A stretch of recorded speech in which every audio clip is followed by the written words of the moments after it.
기도해 주신 덕분에 말씀드린 대로 캐나다 집회를 잘 마치고 왔습니다. 떠나올 때 집회 마친 다음에 목사님들이 또 와주세요 라고 하는 것을 보아서 집회를 망치지는 않았구나 이런 안심하고 왔습니다. 여러분, 제가 밴쿠버에 가봤더니 밴쿠버가 너무나 아름다운 도시입니다.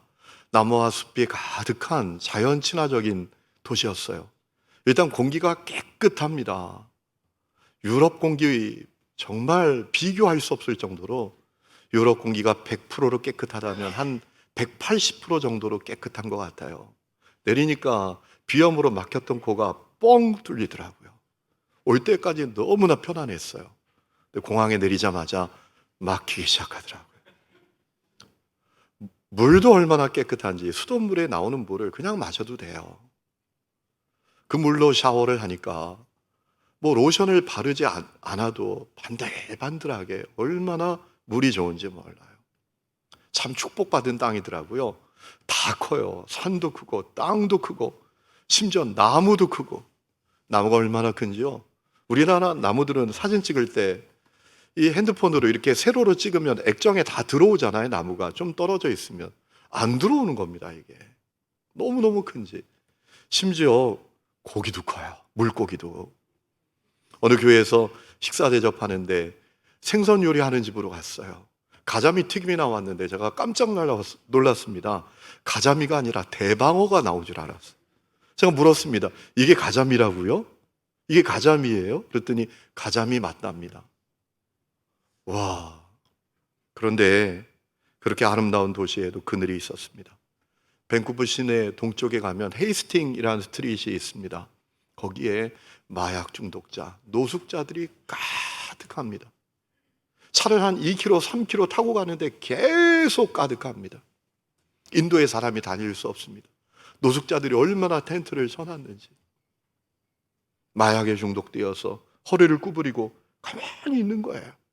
그런 사람이 수도 없이 많아요.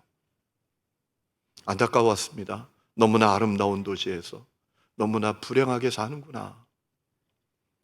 여러분, 그런데 가버나움에도 그런 사람이 있었습니다. 가버나움이라는 도시는 나움의 마을이란 뜻입니다. 참 아름다운 도시입니다. 갈릴호수 북서쪽에 있습니다. 갈릴호수를 끼고 있는 지역이에요. 너무나 아름다운 지역입니다. 그런데 그 지역에 불행하게 사는 사람이 있습니다. 오늘 말씀에 나오는 중풍병 걸린 사람이에요. 여러분, 중풍병 역사는 참 깁니다. 여러분, 중풍병에 걸리면 어떤 일이 일어나나요? 몸은 멀쩡한 것 같아요. 그런데 몸이 기능하지 못합니다. 겉으로 볼 때는 아무 문제 없는 것 같은데 힘을 쓸 수도 없어요. 제대로 몸을 가눌 수도 없어요. 손을 들면 툭 하고 떨어집니다. 내 마음대로 몸이 안 움직이지 않습니다. 그래서 사람이 중풍병에 걸리면 심리적으로도 큰 어려움을 겪는다고 합니다. 여러분, 오늘 말씀 속에서 있는 이 중풍병자는 언제 중풍병에 걸렸는지 모릅니다. 또 얼마나 중풍병으로 고통을 받았는지 모릅니다. 그런데 한 가지는 분명히 알 수 있습니다. 그의 중풍병이 심각했다라는 거예요. 왜냐하면 걸어올 수조차 없어서 사람들이 들것에 메고 오지 않았습니까? 그의 중풍병이 상당히 심각했다라고 생각할 수 있는 겁니다. 안타까운 것은 오늘 우리 주위에도 중풍병 걸린 분들이 많습니다. 그런데 여러분, 육신의 중풍병보다 더 심각한 중풍병이 있습니다. 영적인 중풍병입니다. 몸이 있으나 몸이 제대로 작동하고 기능하지 못하는 것처럼 자연적인 생명이 있지만 영적 생명에 문제가 있기 때문에 그 생명이 제대로 하나님 기뻐하시는 대로 작동하지 못하는 안타까운 사람들이 있다는 거예요. 그게 더 큰 문제입니다. 여러분, 요한복음 10장 말씀을 보면 우리 예수님께서는 당신이 왜 이 땅에 오셨는지 알려주신 바가 있습니다. 요한복음 10장 10절에 이렇게 말씀하셨습니다. 내가 온 것은 양으로 생명을 얻게 하고 더 풍성히 얻게 하려는 것이라. 여기서 말하는 생명은 자연적인 생명을 말하는 게 아닙니다. 원문에 보면 쪼에라는 단어인데 영적 생명입니다. 하나님께서 사람을 하나님의 형상대로 만드실 때 주셨던 그 영적 생명, 하나님과 교통하고 교제하고 하나님 안에서 하나님과 친밀한 관계를 누리며 살 수 있는 그 영적 생명을 말하는 거예요. 여러분, 인간은 하나님 안에서 살아갈 때 가장 행복할 수 있습니다. 인간이 이 땅에서 어떤 성취를 누려도, 어떤 소유를 가진다라고 할지라도 하나님과 분리되어 있다면 그는 불행한 인생입니다. 그에게 참된 만족과 행복이 없습니다. 그저 마음은 공허하고 허무할 뿐입니다. 성 어거스틴이 그의 고백록에서 말했죠. 내가 주님께 돌아가기 전까지는 내게 참된 안식이 없었다고. 인간은 그런 존재입니다. 여러분, 이번에 캐나다에 가서도, 지난번 유럽에 가서도 똑같이 느낀 게 있습니다. 상가마다 카운셀링 한다는 그런 광고가 그렇게 많은 거예요. 상담해 준다라는 겁니다. 여러분, 아무리 좋은 환경이 있어도, 좋은 문화 가운데 있어도, 경제적인 번영을 누리고 있어도 하나님과 분리되어 있다면 그 마음은 공허해요. 허무해요. 내가 왜 사는지, 지금 어디로 가고 있는지 허무한 거예요.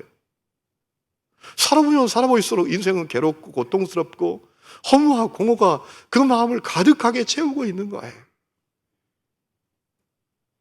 여러분, 예수님께서는 인간이 하나님의 형상대로 창조될 때 받았던 그 생명을 주시기 위해서 오셨다라고 했습니다. 그 생명을 주실 뿐만 아니라 더 풍성히 주시기 위해서 오셨다라고 했습니다. 그렇다면 오늘 여러분은 그 생명을 누리고 계십니까? 여러분, 그 영적 생명을 풍성하게 누리고 계십니까? 여러분, 인간은 세 종류가 있습니다. 영적으로 볼 때 그렇습니다. 첫 번째, 영적 생명이 없는 자입니다. 전적으로 타락하여 하나님과 분리되어서 영이 죽어서 하나님이 시퍼렇게 살아계시지만 하나님이 살아계신지도 모르고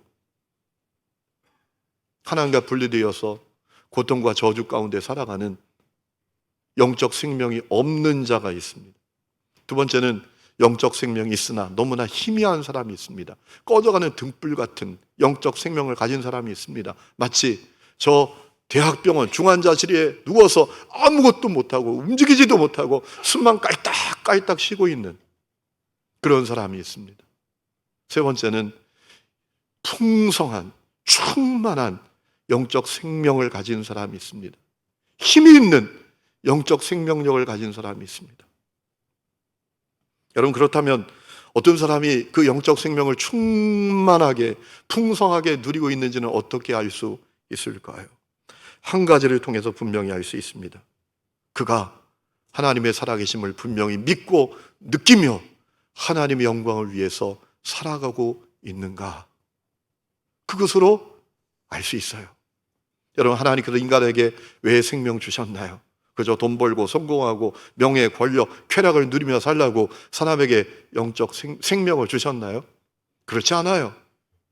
하나님께 영광 돌리도록, 하나님께 영광 돌리며 살라고 사람에게 생명을 주신 겁니다. 이사야 43장 7절에 말씀하셨습니다. 내 이름으로 불려지는 모든 자, 곧 내가 내 영광을 위하여 창조한 자를 오게 하라. 그를 내가 지었고 그를 내가 만들었느니라. 이사야 42장 8절에 나는 여호와이니 이는 내 이름이라. 나는 내 영광을 다른 자에게, 내 찬송을 우상에게 주지 아니하리라 라고 하셨어요. 여러분, 하나님께서 주신 그 영적 생명을 풍성하게 충만하게 누리는 자는 하나님의 살아계심을 믿습니다. 하나님의 살아계심을 느낍니다. 하나님의 살아계심을 경험합니다. 그렇기 때문에 하나님의 영광을 위해서 살아갑니다. 무엇을 하든지 먹든지 마시든지 하나님의 영광을 위해서 살아갑니다. 여러분, 그러나 영적 생명이 없는 사람들, 영적 생명이 있으나 희미하게 가지고 있는 사람들, 그들은 그렇게 할 수 없습니다. 생각해 보세요. 하나님이 살아계신지 믿지도 못하고 느끼지도 못하는 사람이 하나님의 영광을 위해서 살 수 있겠습니까? 그저 자기 영광을 위해서 살고 세상 다른 것에 영광을 돌리며 살 뿐이죠. 특히 하나님께서 가장 기뻐하시고 가장 영광 받으시는 예배의 축복도 누리지 못합니다. 여러분, 시편 29장 1절과 2절에 이런 말씀이 있습니다. 너희 권능 있는 자들아, 영광과 능력을 여호와께 돌리고 돌릴지어다. 여호와께 그의 이름에 합당한 영광을 돌리며 거룩한 옷을 입고 여호와께 예배할지어다 라고 하셨습니다. 요한복음 4장 23절 24절에도 아버지께 참되게 예배하는 자들은 영과 진리로 예배할 때가 오나니 곧 이때라. 아버지께서는 자기의 이렇게 예배하는 자들을 찾으시느니라. 하나님의 영이시니 예배하는 자가 영과 진리로 예배할지니라 라고 하셨습니다. 하지만 영적 생명이 없는 자, 영적 생명이 있어도 희미하게 누리고 있는 자는 예배의 축복을 알지 못합니다. 하나님께 예배하지 않아도 얼마든지 문제없이 살 수 있다고 생각합니다. 하나님을 예배하지 않고도 얼마든지 살 수 있다고 여깁니다. 그리고 그저 세상에 몰입되어서 살아갑니다. 그렇지만 그들의 영은 황량할 뿐입니다. 공허할 뿐입니다. 허무할 뿐입니다. 뭘 가지면, 뭘 누리면 대단한 것 같은데 돌아서면 또 허전해지는 겁니다. 여러분, 안타깝게도 우리 주위에 그런 사람이 많습니다. 여러분 가족 가운데 있고요. 여러분 친구들 가운데, 이웃들 가운데, 예전의 교우들 가운데에도 있습니다. 주님은 그들이 다 영적 생명으로 충만하게 변화되기를 원하고 계십니다. 여러분, 오늘 말씀을 보세요. 이 중풍병자가 예수님을 만남으로 그에게 엄청난 변화가 일어나지 않습니까? 그의 운명이 바뀌는 역사가 일어나지 않습니까? 올 때는 들것에 누워왔지만 예수님을 만남으로 벌떡 일어나 그 상을 메고 돌아가지 않았습니까? 여러분, 예수님 만나면 그 역사가 일어납니다. 그럼 어떻게 영적으로 중풍병자 된 그들에게 그와 같은 역사가 일어날 수 있을까요? 오늘 말씀을 통해서 몇 가지 답을 찾을 수 있습니다. 첫 번째는 사랑과 관심을 가진 사람들이 일어나야 합니다. 사람을 향한 사랑과 관심을 가진 사람이 일어나야 합니다. 여러분, 가버나움에 예수님께서 오셨지만 이 중풍병자 못 오는 겁니다. 소문이 있었어요. 예수님 오셨대. 그분이 그리스도대. 그분은 누구든지 고치신대. 죽은 자도 달리신대. 그런데 못 오는 겁니다. 몸을 가릴 수가 없잖아요. 그래서 못 왔습니까? 아닙니다. 왔습니다. 어떻게 왔습니까? 그를 사랑하고 그에게 관심을 가진 사람들이 있었기 때문입니다. 오늘 3절 말씀을 보세요. 사람들이 한 중풍병자를 네 사람에게 메워가지고 예수님께 왔다라고 했습니다. 여러분, 중풍병자가 예수님께 올 수 있었던 이유는 두 부류의 사람들이 있었기 때문입니다. 3절에 첫 번째로 사람들이 라고 표현된 사람들이었습니다. 두 번째 부류의 사람들은 누굽니까? 이 중풍병자가 누운 상을 메고 온 사람들이었습니다. 여러분, 이들이 누군지 우리는 정확하게 모릅니다. 이 중풍병자의 가족인지 친척인지 이웃인지 친구인지 우린 잘 모릅니다. 그러나 한 가지는 확실히 알 수 있습니다. 그들은 이 중풍병자에 대해서 관심을 갖고 있었고 사랑했다라는 겁니다. 그래서 그들은 이 중풍병자를 여기 눕혀놓을 수는 없는 거지. 예수님이 오셨잖아. 예수님이 오셨는데 이 중풍병자 여기 누워 놓으면 안 되는 거지 라고 생각했다라는 거예요. 이 중풍병자 예수님께 데리고 가야 되잖아. 중풍병자를 향하여 관심을 갖고 있었어요. 사랑했어요. 여러분, 이 사람들은 진정성 있는 사랑을 가진 사람들이었습니다. 여러분, 사랑은 두 종류의 사랑이 있는 것 같습니다. 제가 오래 살지는 못했는데 살아보니까 그래요. 그냥 사랑이 있고 진정한 사랑이 있습니다. 진정한 사랑은 어떤 사랑일까요? 표현하는 사랑입니다. 행동으로 드러나는 사랑입니다. 마치 우리를 향한 주님의 사랑 같죠. 여러분, 우리를 향한 주님의 사랑은 표현하신 사랑이었습니다. 행동으로 드러내 주시고 나타내 주신 사랑이었습니다. 사도 요한이 그것을 증언하지 않습니까? 요한일서 4장 9절에 이렇게 말합니다. 하나님의 사랑이 우리에게 이렇게 나타난 바 되었으니, 하나님의 사랑은 숨겨져 있지 않았습니다. 나타났습니다. 하나님이 자기의 독생자를 세상에 보내심은 그로 말미암아 우리를 살리려 하심이라.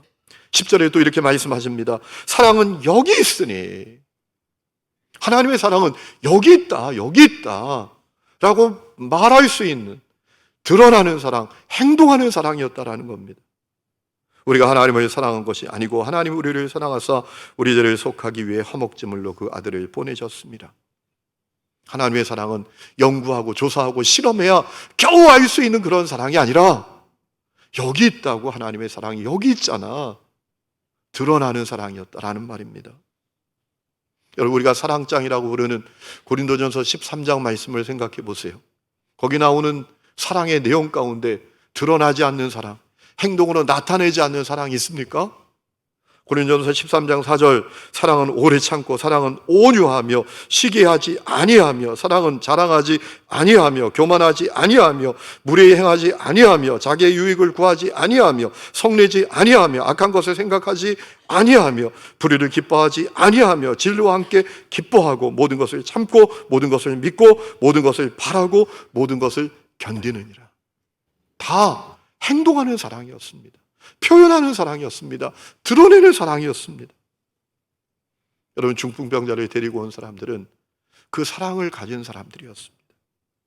그들은 안타까운 마음으로 혀만 차는 사람이 아니었습니다. 이 중풍병자를 향하여 관심을 갖고 있었고 사랑하는 사람이었다라는 겁니다. 여러분, 오늘 우리는 어떻습니까? 우리 주위에 영적인 중풍병자들이 많습니다. 영적 생명이 없는 사람도 있습니다. 영적 생명이 꺼져가는 등불 같은 사람이 있습니다. 하나님의 영광을 위해서 살지 못하고 하나님께 거룩한 손을 들어 예배하는 삶이 없고 자기 영광을 위해서, 세상 쾌락을 위해서 살아가는 사람들이 많습니다. 그렇게 살다가 허무하게 끝날 겁니다.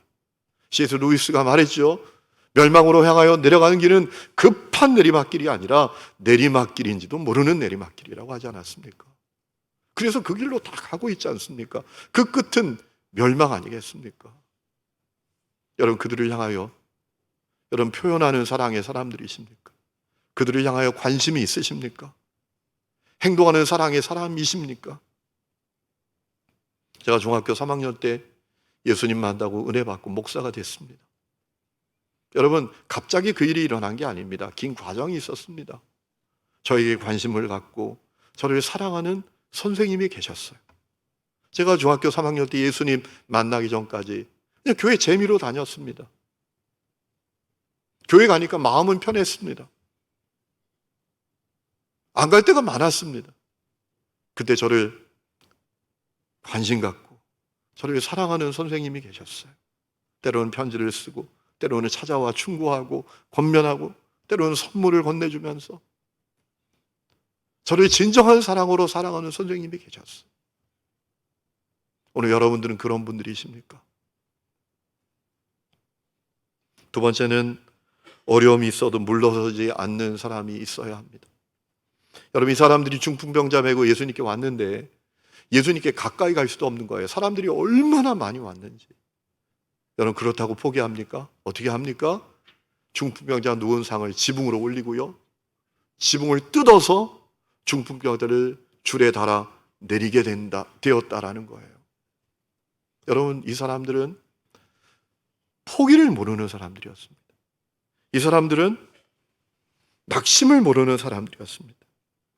그들은 문제 앞에서 해결책을 찾는 사람들이었습니다. 여러분, 사람은 두 종류가 있더라고요. 문제가 있으면 포기하고 낙심하는 사람이 있고 그 문제의 해결책을 찾는 사람들이 있습니다. 저는 여러분들이 후자의 사람들이 되시기를 축원합니다. 교회에도 그런 사람들이 있어야 합니다. 그래야 교회가 세워지게 됩니다. 이 사람들은 문제 해결책을 찾는 거예요. 사람 많아? 그럼 어떻게 해? 포기해야 되는 거야? 아니지. 어떻게 하는 거야? 지붕으로 올려. 지붕을 뜯어. 내려. 낙심과 포기를 모르는 사람들이었습니다. 오늘 여러분은 어떻습니까? 여러분 너무나 쉽게 낙심하고 포기하는 분들 아니십니까? 여러분, 생명을 살리는 일은 결코 쉬운 일이 아닙니다. 잠자는 자를 깨우는 것은 절대로 쉬운 일이 아닙니다. 그런데 여러분은 너무나 쉽게 낙심하고 포기하는 그런 분들이 아니십니까? 세상에 제일 맥 풀리는 얘기가 뭔지 아십니까? 이렇게 말씀하시는 분들이에요. 목사님, 언젠가 믿겠죠 뭐. 언젠가 믿겠죠?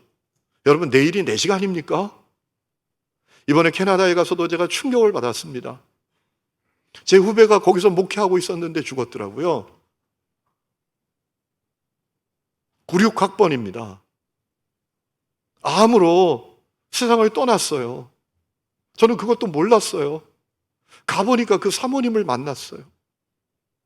여러분, 우리에게 주어진 엄숙한 죽음의 현실이 있잖아요. 다 죽습니다. 언제 죽을지 모릅니다. 어디서 죽을지 모릅니다. 죽음에는 순서도 없습니다.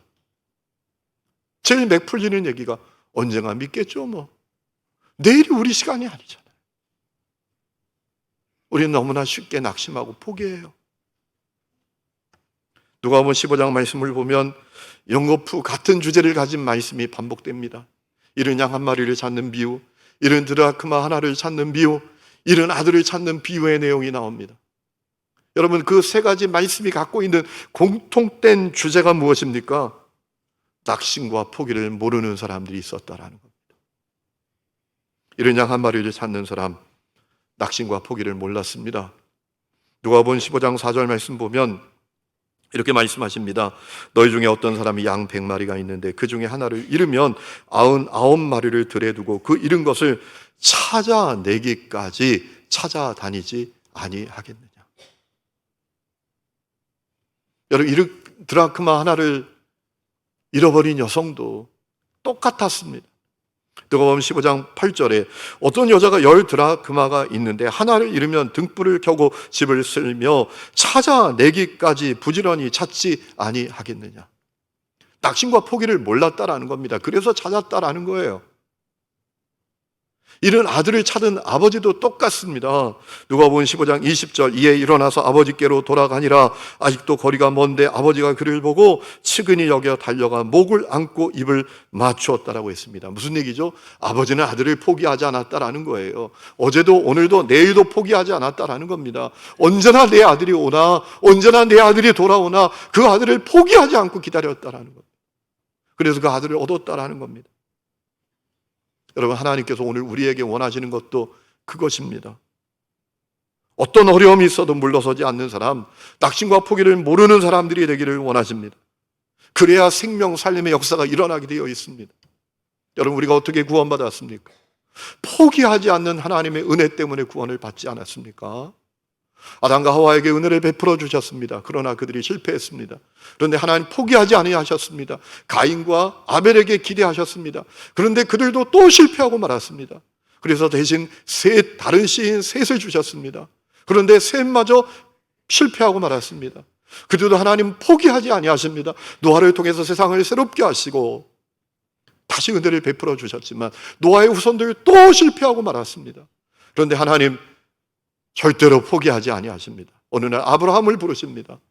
이삭과 야곱을 이어지게 하시면서 그들을 큰 민족이 되게 하시고 가나안 땅을 주셨습니다.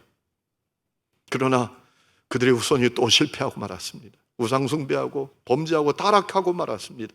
하나님께서 수많은 예언자들과 선지자들을 보내도 소용이 없었습니다. 실패하고 말았습니다. 그래도 하나님은 실패하지 아니하셨습니다. 포기하지 아니하셨습니다. 하나님의 독생자 예수님을 내어주셨습니다. 그래서 우리가 구원받지 않았습니까? 여러분, 우리는 포기하지 않는 하나님 때문에 구원을 받은 줄로 믿습니다. 여러분, 그렇기 때문에 하나님 우리가 포기하지 않는 사람이 되기를 원하고 계십니다. 낙심을 모르는 사람이 되기를 원하고 계십니다. 더욱이 여러분, 생명 살리는 일은 정말 어려운 일이에요. 왜냐하면 거기 영적 싸움이 있기 때문입니다. 악한 영은 내 사랑하는 가족, 내 사랑하는 친구, 내 사랑하는 교우가 영적 생명을 충만하게 누리는 걸 절대로 원하지 않습니다. 고린도후서 4장 4절 이 세상 신이 사단이 믿지 않는 사람의 마음을 혼미케 해서 복음의 광채가 비치지 못하게 한다라고 했습니다. 그래서 우리는 절대로 낙심하면 안 되는 겁니다. 포기하면 안 되는 겁니다. 그래야 생명 살림의 역사가 일어나게 되는 거예요. 세 번째, 마지막은 희생의 각오를 가진 사람이 있어야 합니다. 중풍병자 메고 온 사람들이 상을 지붕으로 올려서 지붕을 뜯었습니다. 여러분, 이 사람들이 엄청난 일을 벌인 겁니다. 여러분, 생각해 보세요. 누가 여러분의 집에 와서 지붕을 뜯는다고 생각해 보세요. 이게 보통 일입니까? 엄청난 일을 벌인 거예요. 엄청난 대가를 치를 일이었습니다. 하지만 그들은 주저하지 않았습니다. 이 중풍병자 고칠 수 있다면 기꺼이 지붕 뚫은 것에 대한 대가와 희생을 치를 각오가 그들에게 되어 있었기 때문입니다. 그 각오가 역사를 낳았습니다. 여러분, 오늘 우리에게 불편해질 각오가 있습니까? 생명을 살리기 위한 희생할 각오가 우리에게 있습니까? 신앙생활 잘못하면 십자가는 남의 지길 바라고 나는 영광만 취하길 원하는 그러한 신앙생활 할 수 있습니다. 신앙생활 잘못하면 눈물의 씨 뿌림 없이 열매만 거두기를 원하는 엉터리 같은 신앙생활 할 수 있습니다. 신앙생활이 있어서 중요한 조건이 그저 부담 없이 편안하게 신앙생활 하는 것, 그런 것이 될 수도 있습니다. 여러분, 그들에게 주시는 엄중한 말씀이 있습니다.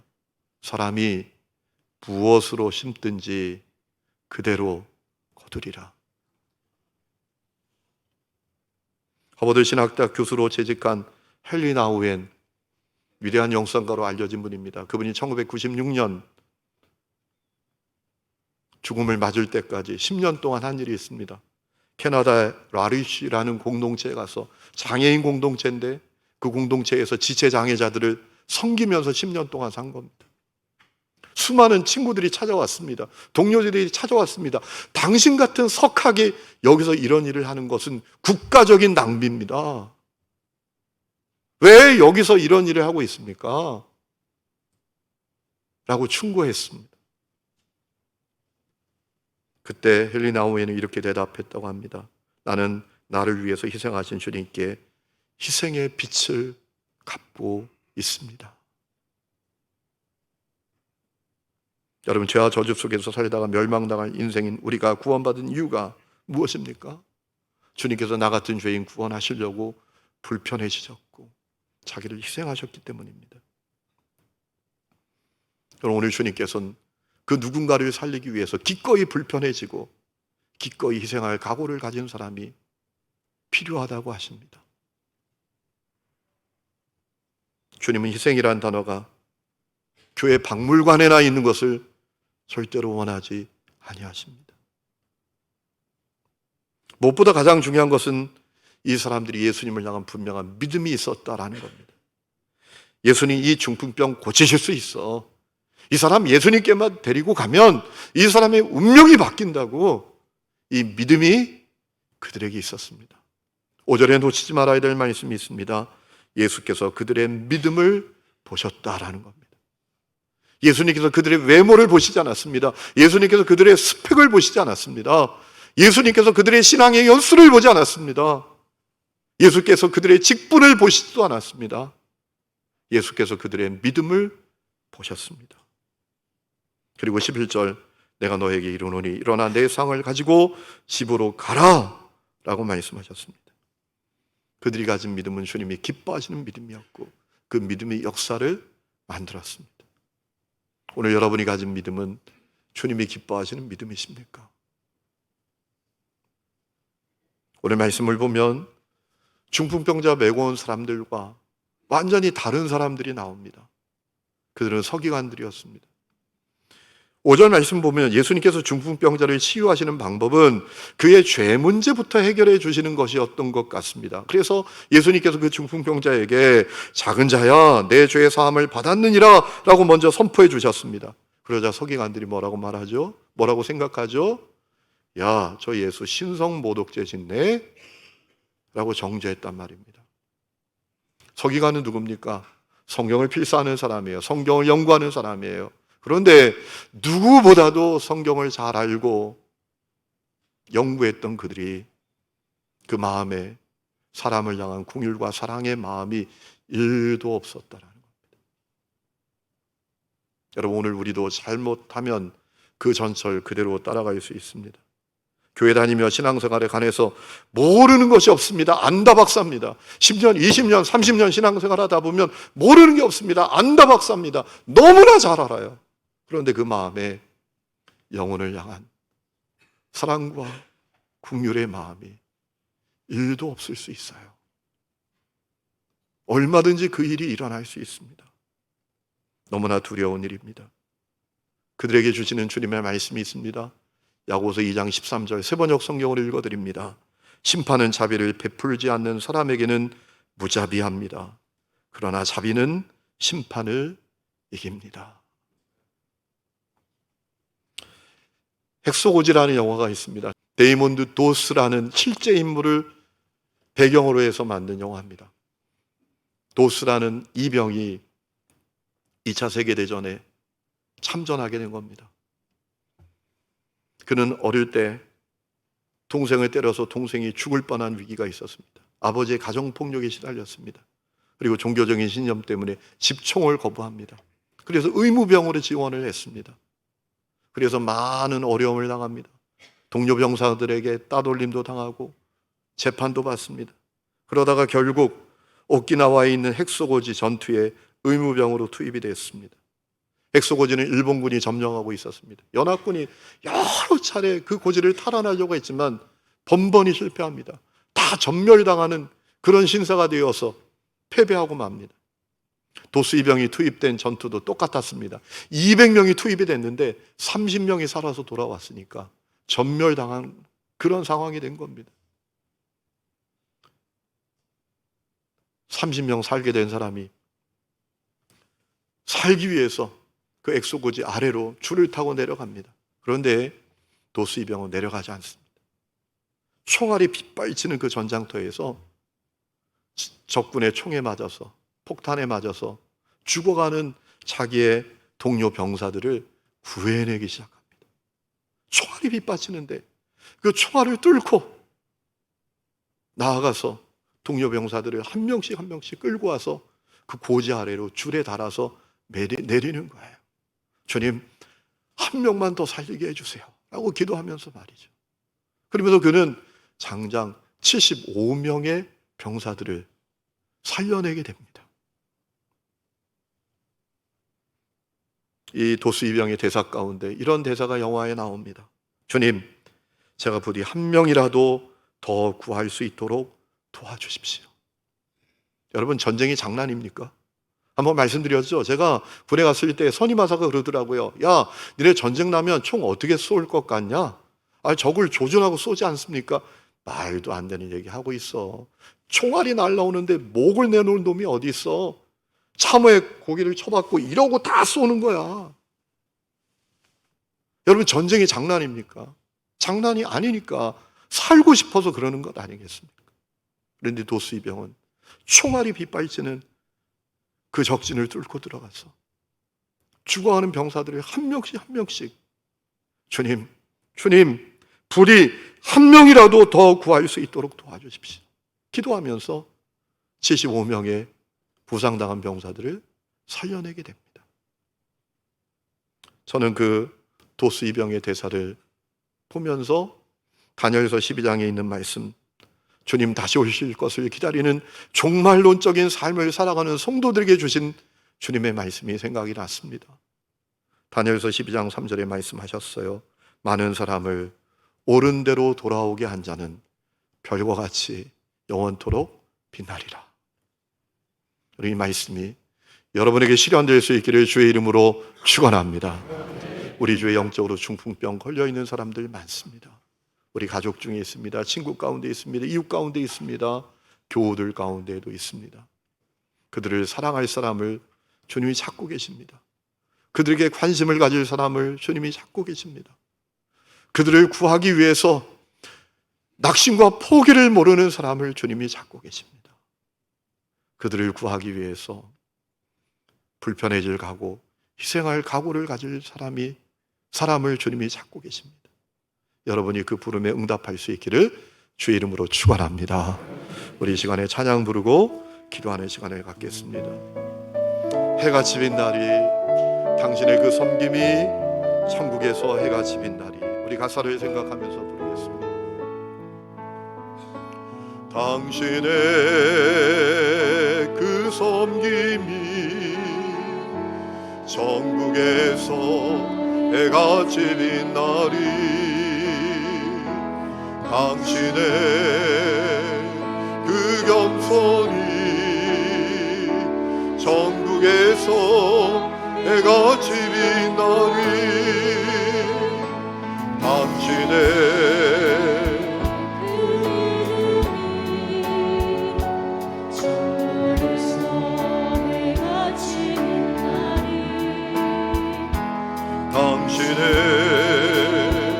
그 충성이 전국에서 해가 지빈 날이,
일어나서 찬양합니다. 주님이 기억하시면, 주님이 기억하시면 족하리.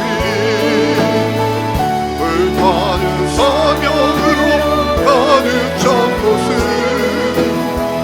천사도 흠모하는 아름다운 그 전국에서 내가 다시 한번 주님이 기억하시면 족하리. 주님이 기억하시면 족하리. 불타는 사명으로 가득 찬 곳은 천사도 흠모하는 아름다운 그 전국에서 한 번만 더 하겠습니다. 주님이 기억하시면 족하리. 주님이 기억하시면 족하리. 사명으로 가득 찬 곳은 천사도 흠모하는 아름다운 그 전국에서 해가 집니다. 하나님 아버지, 우리 주위에 몸은 있으나 몸이 그 제 기능을 발휘할 수 없는 중풍병자처럼 생명이 있으나 영적 생명이 없고, 생명이 있으나 영적 생명이 희미하여 주신 생명, 주님 위하여 살지 못하는, 하나님과 분리되어 죄와 저주와 고통과 허무 속에 살아가는 사람들이 너무나 많습니다. 코로나 때문에 주님을 떠난 나의 가족들, 교우들, 이웃들, 친구들, 그들도 거기에 포함되어 있습니다. 주여, 내게 주의 사랑의 마음을 부어 주시옵소서. 포기와 낙심을 모르는 마음을 부어 주시옵소서. 주님 때문에 불편해지고 주님 때문에 희생할 각오를 가진 마음을 허락하여 주시옵소서. 그 마음으로 섬기게 해주시고 사랑하게 해주시고 기도하게 해주시고 다가가게 해주셔서 하나님, 많은 영혼들을 주님께 돌아오게 하는 거룩한 도구로 우리를 사용하여 주시옵소서. 하나님, 주님의 나라에서 별과 같이 빛나는 복된 성도로 우리를 세워 주시옵소서. 이제는 우리 주 예수 그리스도의 은혜와 하나님 아버지의 놀라운 사랑과 성령의 내주 동행하심이 예배하는 하늘음의 모든 가족들과 그들의 삶의 모든 부분들 위에 지금부터 영원토록 함께 계시기를 간절히 축원하옵나이다. 아멘.